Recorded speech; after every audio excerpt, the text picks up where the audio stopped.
புனித மத்தேயு எழுதிய தூய நற்செய்தி அதிகாரம் 9 இறைவார்த்தைகள் 32 தொடக்கம் 38. அக்காலத்தில் பேய் பிடித்து பேச்சிழந்த ஒருவரை சிலர் இயேசுவிடம் கொண்டு வந்தனர். பேயை அவர் ஓட்டியதும் பேச இயலாத அவர் பேசினார். மக்கள் கூட்டத்தினர் வியப்புற்று, இஸ்ரவேலில் இப்படி ஒருபோதும் கண்டதில்லை என்றனர்.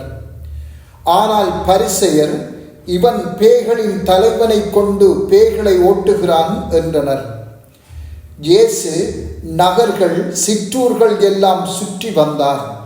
எங்கும் அவர்களுடைய தொழுகை கூடங்களில் கற்பித்தார். விண்ணரசை பற்றிய நற்செய்தியை பறைசாற்றினார். நோய் நொடிகள் அனைத்தையும் குணமாக்கினார். திரண்டிருந்த மக்களை அவர் கண்டபோது அவர்கள் மேல் பரிவு கொண்டார். அவர்கள் ஆயரில்லா ஆடுகள் போல் அலைக்கழிக்கப்பட்டு சோர்ந்து காணப்பட்டார்கள்.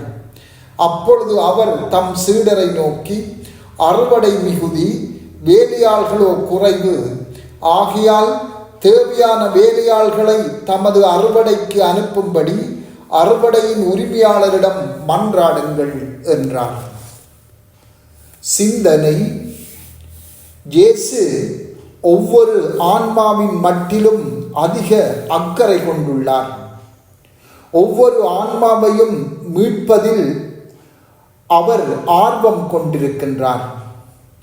ஆர்வம் என்பது ஒரு சக்தி, ஒரு துடிப்பு, சில பணிகளை செய்து முடிக்க வேண்டும் என்ற ஓர் உந்துதலாகும். இயேசு ஆர்வம் கொண்டு செய்த பணி என்பது தாம் சந்தித்த ஒவ்வொரு ஆன்மாவையும் மனம் திருப்புவதாகும். நகர் நகராய் ஊராய் சென்று ஒவ்வொரு மனிதரையும் சந்தித்த இயேசு அவர்களின் உள்ள கிடக்கைகளை அறிந்து கொண்டார். அவர்களுள் பெரும்பாலானோர் பிரச்சனைகளுக்கு உள்ளாகியும் கைவிடப்பட்டவர்களுமாய் இருந்தார்கள். அவர்கள் ஆயரில்லா ஆடுகளாய் காணப்பட்டார்கள்.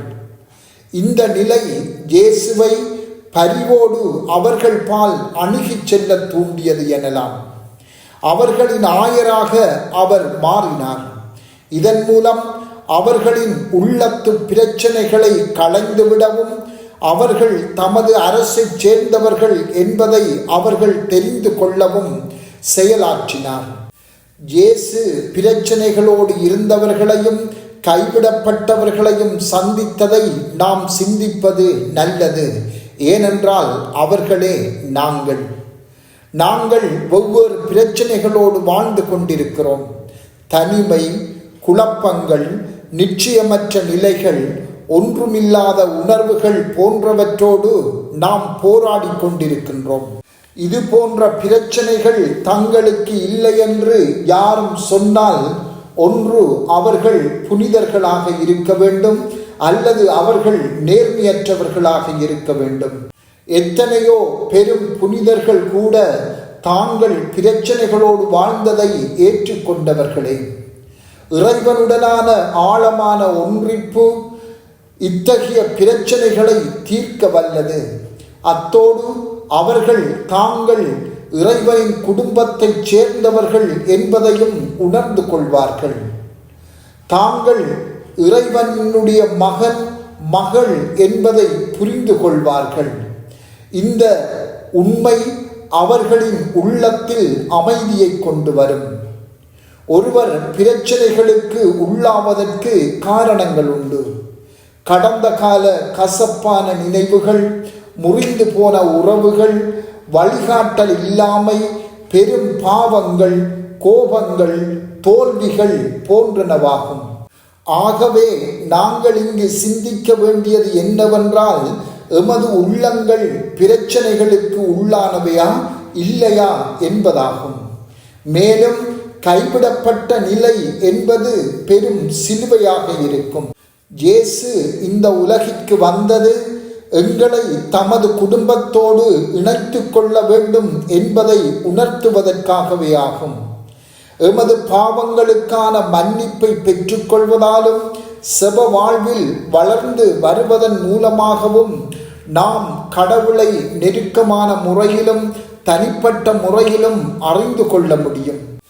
அவர் எல்லாம் வல்லவராகவும் அனைத்தையும் படைத்தவராக இருந்தாலும் அவர் தனிப்பட்டவராகவும் நெருக்கமானவராகவும் எங்களோடு இருக்கிறார்.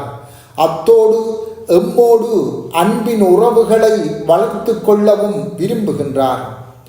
பிரச்சனைகளுக்கு உள்ளான கைவிடப்பட்ட நிலையில் நாம் இருந்தால் அன்று இயேசு கொண்டிருந்த ஆர்வம் எங்களுக்கும் உரித்தானது என்பதை உணர்ந்து கொள்வோம். அன்று இயேசு கால்நடையாக நகர்கள் ஊர்கள் தோறும் சென்று மனிதர்களை தேடி கண்டு அவர்களை அணைத்தது போல எங்களையும் தேடி அவர் வந்து கொண்டிருக்கின்றார். தனிப்பட்ட முறையில் எமது ஆயராக அவர் இருக்க விரும்புகிறார். தனிப்பட்ட முறையில் எம்மேல் அவர் ஆர்வம் கொண்டு எமக்கு ஆயராக விரும்பும் அவருக்கு நாங்கள் மந்தைகளாக இருக்க விரும்புகின்றோமா? அவரால் வழிநடத்தப்பட விரும்புகின்றோமா? அல்லது எங்கள் வழியில் நாங்கள் பயணிக்க விரும்புகின்றோமா? செபம். ஆண்டவரே, நீரே எங்கள் ஆயர். நீர் இருக்க எமக்கு வேறு எதுவும் தேவையில்லை என்று உரக்கச் சொல்ல வலிமையை தாரும். ஆமென்.